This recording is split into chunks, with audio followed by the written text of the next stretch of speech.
C'est en fait quand vous avez des vergetures qui sont déjà installées.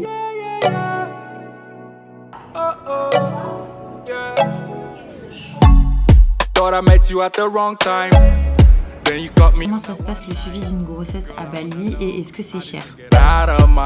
Comment tu l'as annoncé à ton mari?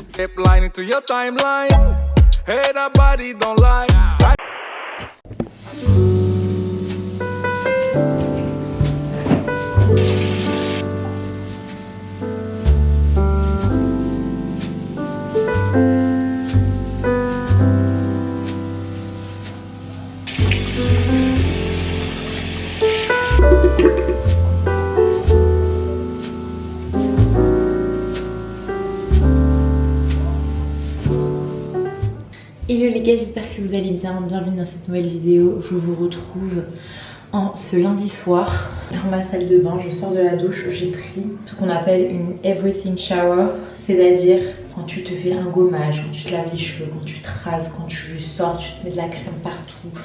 Tout ça, tu connais. Voilà, franchement ça m'a fait trop du bien. Surtout que maintenant que je suis enceinte, je dois m'appliquer de l'huile tous les jours. MDR, je suis pas très assidue, voilà, je vais pas mentir. D'ailleurs, je vais vous montrer ce que j'utilise. Moi, j'ai un peu eu tous les symptômes.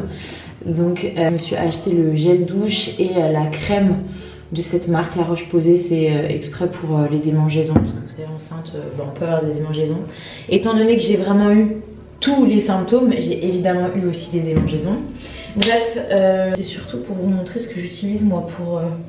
en huile, vous savez, que j'utilise sur le ventre, la poitrine, etc. pour pas avoir de vergetures, du moins pour essayer de pas en avoir. J'alterne entre 3 produits, donc je mets cette huile de chez Velleda.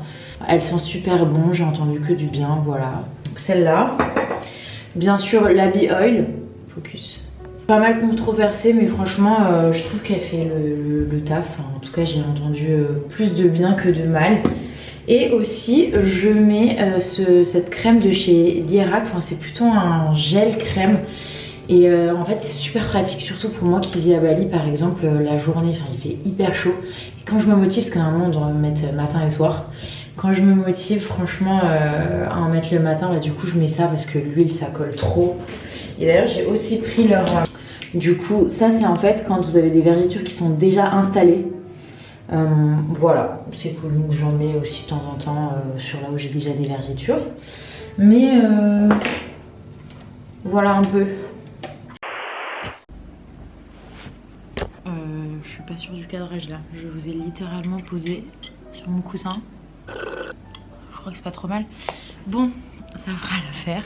Je me suis dit que j'allais commencer à répondre aux questions malgré ma fatigue. Je m'étais dit qu'aujourd'hui je commençais ce vlog. Donc je m'y tiens, j'espère que vous êtes fiers de moi. Et pas mal de petites questions qu'on m'a posées sur Insta. Et je vais commencer à y répondre. Et je pense que je vais quand même vous prendre demain et après-demain sûrement en vlog. Comme ça je réponds pas tout en même temps, c'est pas chiant pour vous. Du coup, la première question c'est: quel sentiment as-tu eu quand tu es tombée enceinte par rapport à ce que tu pensais? Donc je sais pas ce que tu entends par rapport à ce que je pensais, mais je vais donner 2 réponses. Déjà par rapport à ce que je pensais, je vous ai pas dit le principal dans la dernière vidéo, à savoir comment je me sens moi par rapport au fait d'avoir un enfant, en fait, tout simplement. Je vous ai parlé de ma peur d'accoucher, la peur de souffrir, la peur de souffrir enceinte et pendant l'accouchement et après. Enfin vraiment j'ai peur de ça. J'ai peur aussi de tuer mon corps, voilà, de vraiment plus retrouver mon corps. Mais ma plus grande peur, vraiment, c'était, c'est de perdre ma liberté, de perdre mon identité. Je suis très très attachée à mes routines, à ma vie. En Human Design, d'ailleurs, vous avez plusieurs destinées. Il y a les destinées personnelles, transpersonnelles. Et une troisième, mais bon, bref, du coup, mais le principal c'est personnel et transpersonnel. Et du coup, les gens qui ont une destinée personnelle, c'est vraiment des gens qui sont au centre de leur vie. Vous voyez, qui se font vraiment passer avant les autres. Alors, c'est pas du tout d'être égoïste ou quoi que ce soit. C'est vraiment des gens qui ont besoin de se faire passer avant les autres et qui sont vraiment au centre de leur vie, contrairement aux personnes qui ont une destinée transpersonnelle, qui pour le coup, eux, vont vraiment se faire passer après. Ils sont ils sont d'abord tournés vers les autres. Et moi, c'est pas le cas. Vraiment, je le sens que... Voilà, je suis très attachée à ma vie, à qui je suis, même à mon identité. Vraiment, c'est tellement des conversations que j'ai eues pendant des heures avec des amis et je sais que ça peut choquer des gens, mais comme je vous disais la dernière fois, c'était vraiment pas ma priorité d'être mère. Je disais, je savais qu'un jour je voulais avoir des enfants et en fait ça arrivait vite quoi. Enfin, j'ai 33 ans, je suis tombée enceinte à 32 ans, mais pinchimi, je me rends même pas compte que j'ai cet âge là, vous voyez. Et bref, ceci n'est pas le sujet, je suis enceinte et je suis hyper contente. C'est juste que c'est vrai que ça arrivait très vite, c'est arrivé très très vite. Et pour moi, c'est encore un process. Vous voyez, j'ai pas fini ce processus de me dire, ok, ça va pas t'enlever ton identité, ça va pas t'enlever, ça va pas t'enlever ta vie. C'est bête, mais je suis très attachée à mes morning routines. Je suis très attachée au calme et tout. Et toutes les mamans qui me regardent doivent exploser de rire là en me regardant, en pensant. Voilà, bientôt ma petite c'est terminé. Bon, après j'aime pas non plus, vous savez, les mères aigries là qui crachent sur leur venin, sur des gens qui vivent leur vie tranquillement et qui après disent ouais tu verras, genre en mode genre juste tais-toi, chacun vit son expérience, chacun vit sa vie comme il le veut. Et surtout, ça n'engage que moi, hein, mais les gens qui crachent un peu leur venin comme ça, qui ont l'air d'être malheureux dans leur vie, je pense que c'est des gens qui subissent leur vie de manière générale.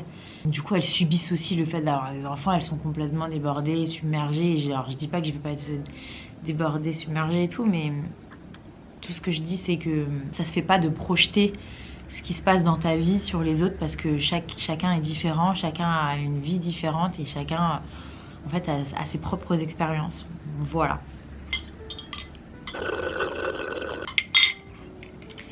Bref, donc du coup, par rapport à ça, j'essaie de faire travail et de me dire quoi qu'il arrive, ça va être formidable.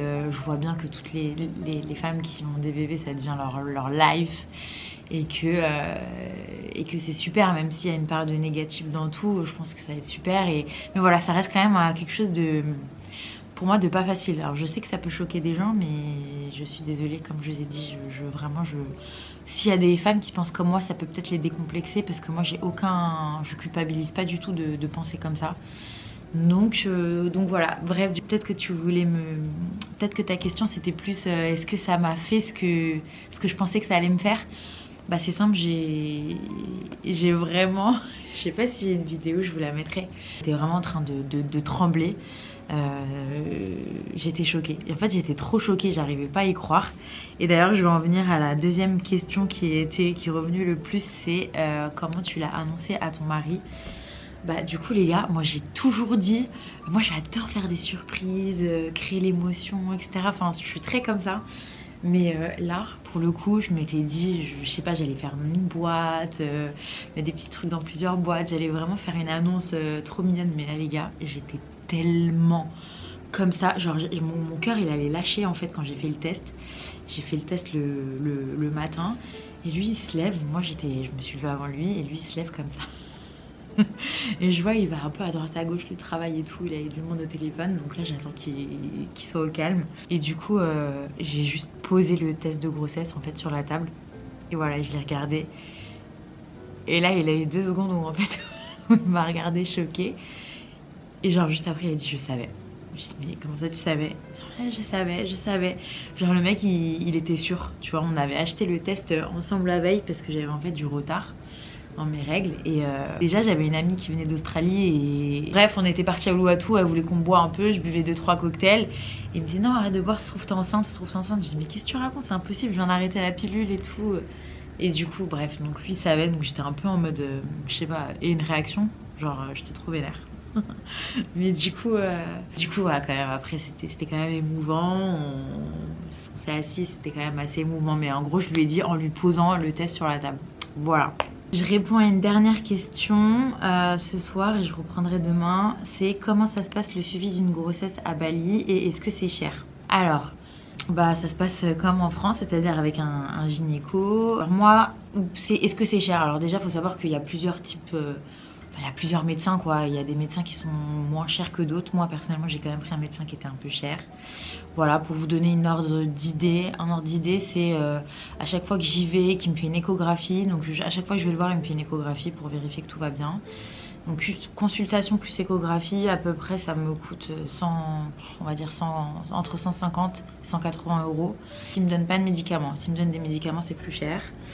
Et donc moi je fais une erreur, il faut pas le faire. J'ai été couvert pendant 1 an avec une assurance internationale d'ailleurs qui était Chapka, qui est super bien mais qui couvre pendant uniquement la première année. Et moi là en fait j'ai repris une assurance en France. Mais j'ai pas d'assurance internationale donc faut pas faire comme moi, donc du coup je paye, voilà. Mais donc c'est un peu cher et sinon ça se passe super bien. J'ai trouvé un très bon médecin. Si jamais vous avez besoin, vous n'hésitez pas à m'envoyer un message, je vous le donnerai. Donc voilà. Attendez, je vais répondre aussi à cette question parce que en vrai là je suis lancée.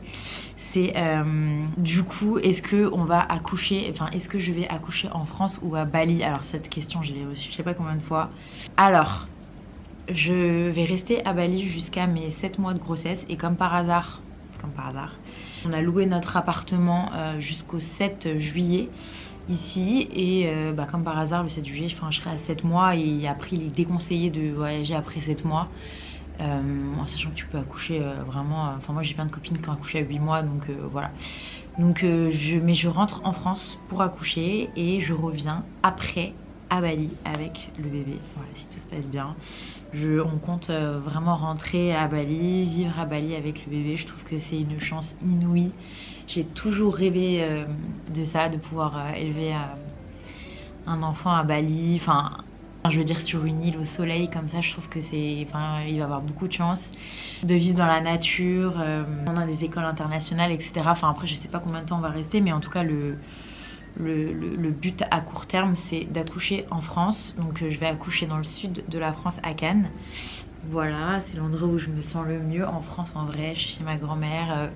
Ma grand-mère, vous savez à quel point je suis proche d'elle. Je vis à 2 minutes de la plage.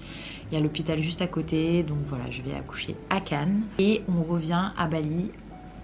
J'espère que ça va pas durer plus de 1 mois et demi. Vraiment le temps de faire son passeport, etc. Donc voilà, le but c'est de rentrer à Bali 1 mois et demi, 2 mois après grand max. Voilà, bon en vrai j'ai plein de questions mais j'ai peur que ça soit chiant pour vous à regarder. Je vais me mettre Gossip Girl encore, voilà.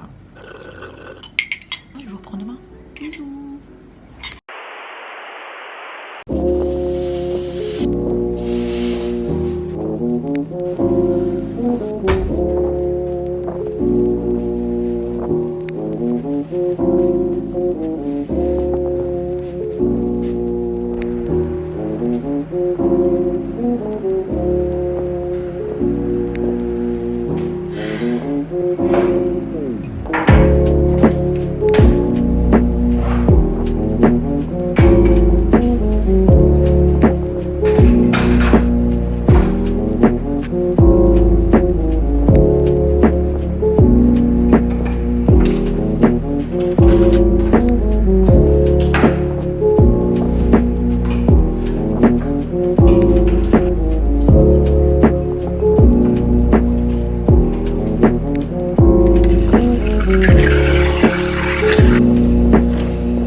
Ma maman gardait des enfants. Voilà, ma maman, je vais commencer par là.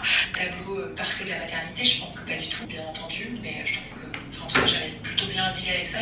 Il y avait des je suivais pas Moi je suis pas quelqu'un, alors c'est pas du tout du jugement, ce que je vais dire c'est vraiment juste dans mes intérêts.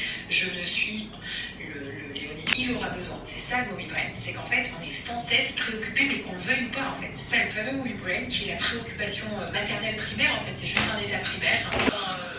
J'avoue que c'était...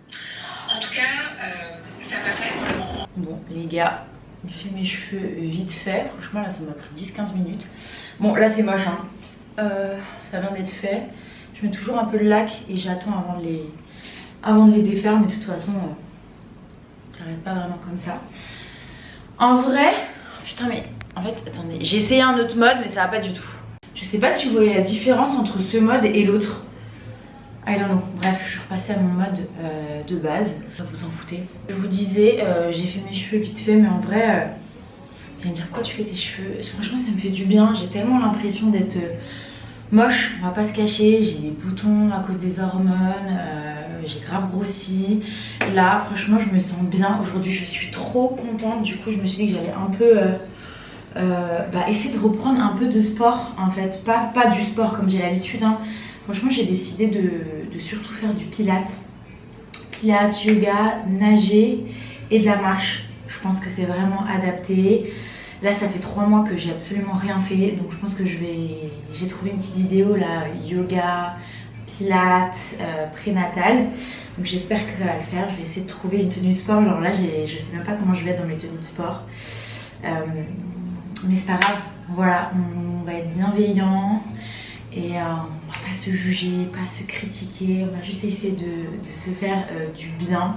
Parce que vraiment, les gars, le mouvement, c'est fou comment ça change la vie. Vraiment, enfin, moi je comprends pas. Je vais pas dire je comprends pas les gens qui font pas du tout de sport. Quand je dis sport, c'est n'importe quoi, n'importe quel sport. Mais vraiment, le fait de bouger son corps, c'est la vie. Enfin, rien que le fait que je m'étire pas, j'ai mal partout. Bon, bien sûr, il y a la grossesse, là, j'ai mal au dos et tout. Mais enfin, pas bouger son corps, c'est horrible. C'est vrai. Voilà, bref, je vais faire un peu ma skincare, je vais trouver une tenue et voilà, je parle trop comme d'hab.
La classe que j'ai fait, c'était vraiment hyper facile les gars. Enfin hyper facile sur le papier, mais pour moi là c'était... Enfin, je me rends compte ce que c'est de... Enfin je me suis pas entraînée depuis 3 mois, donc forcément chaque petit mouvement c'était dur et j'avais hyper mal au poignet. Enfin, en fait j'ai vraiment plus de force du tout. Je dirais que au niveau de mes épaules j'avais pas assez de force à cause de ma tendinite. Et bref, waouh. Non mais ça fait trop du bien, ça fait trop du bien. J'ai fait un peu de méditation aussi. Franchement, je prie le ciel pour que je reste comme ça et que je continue à être bien. Vraiment, la santé, c'est la base. Je pense que c'est très cliché ce que je dis, mais on se rend pas compte quand on a la capacité de juste bouger, d'être bien, d'être en bonne santé. C'est la vie, on a tout. Parce que quand on n'a pas la santé, on peut pas travailler. On peut rien faire en fait et voilà. Bref, du coup, en fait ce que je vais faire là, c'est que je vais me constituer une petite playlist prénatale de yoga et de pilates. Et voilà, je vais essayer d'en faire un peu tous les matins, même si c'est 20-30 minutes. Et j'aimerais aussi marcher, voilà, marcher plus, c'est qu'avec la chaleur à Bali, en fait, déjà la chaleur c'est compliqué, mais en étant enceinte c'est encore pire, c'est vraiment plus dur. Donc il faudrait soit que je me lève plus tôt, mais en général, franchement je priorise mon sommeil, genre vraiment pas faire la meuf, pour non. Le principal c'est que je dorme bien, parce que dès que je dors pas, mon état s'empire. Mais du coup, j'aimerais bien mettre cette discipline que quand je vais bien, tous les soirs au niveau du sunset, vu qu'il fait bon, surtout avec l'air de la mer, que j'aille marcher avec un podcast. D'ailleurs, j'ai découvert Solène, la fille du podcast que j'écoutais ce matin. J'aime beaucoup, je sais pas si vous la suivez. Elle traite pas mal de sujets que j'aime bien, dont la maternité avec l'entrepreneuriat. C'était hyper enrichissant ce podcast.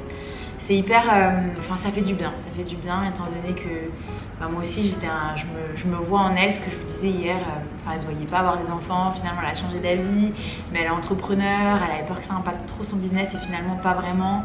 Bien sûr ça a nécessité de l'adaptation, mais finalement ça s'est bien passé. Et par contre elle a parlé d'un truc que je suis en train de vivre, je le vois, ça s'appelle le mommy brain. Et c'est vraiment, en fait, ça donne notamment beaucoup de trous de mémoire.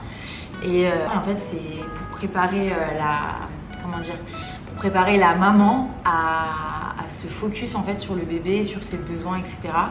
Et c'est vrai que ça c'est un truc de ouf. En gros, le bébé il s'accapare ton cerveau un peu, et c'est assez ouf. Du coup, je le vois moi que j'ai des trous de mémoire, et surtout j'ai beaucoup de mal à me concentrer, beaucoup de mal à retenir les choses. Et donc voilà, bref. C'est la vie, il y a beaucoup de désagréments personnellement je trouve. Je suis désolée si je suis pas très positive ici par rapport à la grossesse, mais pour moi c'est assez difficile à vivre, je vous dis honnêtement. Mais bon, si ça continue comme ça, que déjà je vais mieux au niveau de ma santé, vraiment déjà, voilà, c'est tout ce que je demande. Et donc, voilà. Allez, Dame, allez.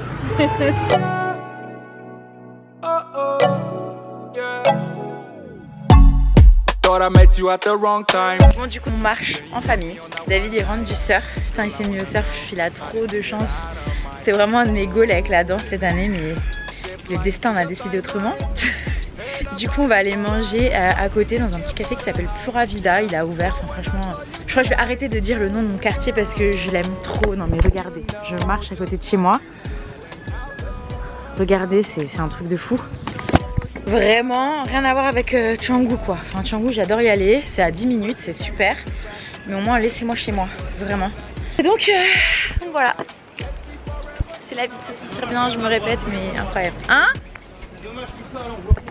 Bah ouais. Ouais, en fait là il y a un mec qui a pris un énorme terrain juste en face de la plage et qui va faire un hôtel 4 étoiles. Un hôtel 4 étages, ouais. Oui, il n'y a personne et de ça, du jour au lendemain, il va y avoir 15 000 gens devant là chez eux. Ouais, non, franchement, c'est. Genre, en fait, je sais pas si vous pouvez bien voir, mais c'est hyper sauvage. Genre, enfin, c'est hyper sauvage quoi. On voit pas, là, c'est la mer. C'est tellement dommage. Regardez, et là, du coup, j'ai même peur qu'ils rasent tous les palmiers. Ce truc là, pour cet hôtel. Ouais, c'est ça le problème de Bali, c'est que de base, c'est incroyable, c'est sauvage, et avec le tourisme, donc c'est super d'un côté parce qu'au moins les locaux ils ont du travail, mais enfin en soi le but, les gens ils viennent aussi pour la nature, et s'ils enlèvent toute la nature, bah ça n'a plus d'intérêt. Voilà. Non mais là c'est vraiment une maison, non mais mon goal, le goal de ma vie. Une maison en face de la mer, vraiment. Incroyable, ça doit être fou.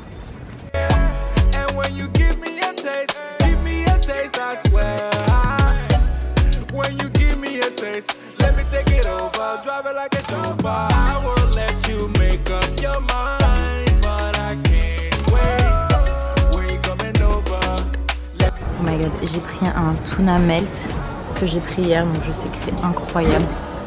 Et avec un acai bowl qui arrive. Voilà.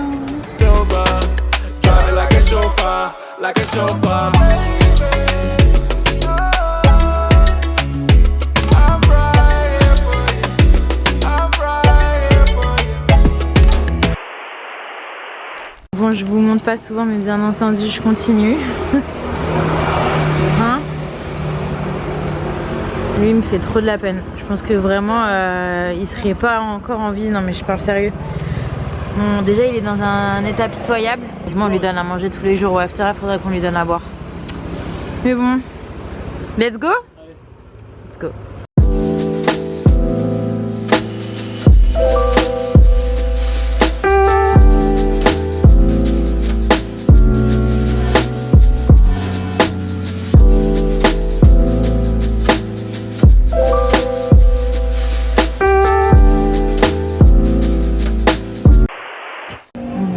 un restock. Du coup, ça on envoie à Lucky. Vous vous rappelez, Lucky Brownie. Ça, on va leur envoyer ça et ça. Ça et ça, enfin on mélange, du coup ça va être pour les street dogs à chaque fois qu'on croise. Et là c'est pour notre chien aussi, enfin bref. Voilà quoi. Du coup aussi il y a notre chien Itom, je vous ai même pas raconté du coup qu'on l'a adopté, bref. Dans la vermifuger, elle a encore vomi ce matin la pauvre. Donc bon, voilà. On doit aussi stériliser Brownie, mais je crois que je vous ai même pas parlé de ce chien pour vous dire. C'est encore un chien qu'on a trouvé et du coup lui qui garde, Lucky garde aussi Brownie. Mais du coup on doit la vacciner et la stériliser. Voilà voilà.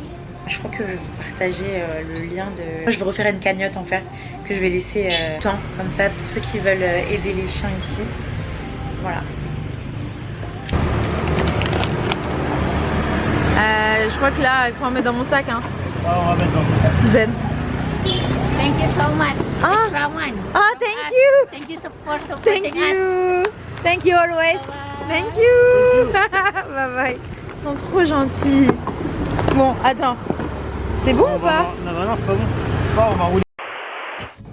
Bon les gars, on est quelques jours plus tard. La lumière est horrible parce qu'il est littéralement 23 h. J'ai presque fini d'éditer ce vlog et je me suis rendu compte que je l'avais pas terminé. Je me suis sentie mal ces 2 derniers jours. Bref, j'ai fait un malaise ce matin et tout. Bref, c'était juste pour finir ce vlog ici. Voilà, merci de l'avoir regardé, merci d'être au rendez-vous. Je voulais juste vous dire un petit truc. En fait, c'est que vraiment en me voyant dans ce vlog, j'ai été très complexée. Voilà, je suis pas le genre de femme qui prend que du poids dans le ventre. On est plein comme ça, hein. Je pense qu'il y a plus de femmes qui grossissent un peu de partout. Malheureusement que des meufs qui sont là, qui prennent que du ventre et c'est super beau. Voilà, moi je me sens mal à l'aise, j'ai beaucoup de mal avec ces changements, j'ai beaucoup de mal avec voilà, forcément les hormones, les boutons et tout. Je me sens vraiment gonflée, même de la tête, de partout. Enfin, je me sens vraiment, en plus avec la chaleur ça me fait vraiment gonfler encore plus, donc c'est pas forcément du gras, mais bref, vous aurez compris. J'ai beaucoup de... Voilà, j'ai pris sur moi, je me suis dit ok, genre vraiment je me montre telle que je suis. Ça sert à rien de... En fait c'est soit je montre rien parce que je suis pas du genre à déformer la vérité, donc c'est soit je montre rien, soit je me montre telle que je suis. Donc en tout cas sachez que c'est un vrai travail sur moi de me montrer comme ça. Ça peut peut-être être bête, mais voilà, en tout cas pour moi c'est pas facile. Bref, ceci étant dit, je vais aller me coucher. Merci d'avoir regardé cette vidéo jusqu'à la fin et je vous dis à la semaine prochaine. Bisous.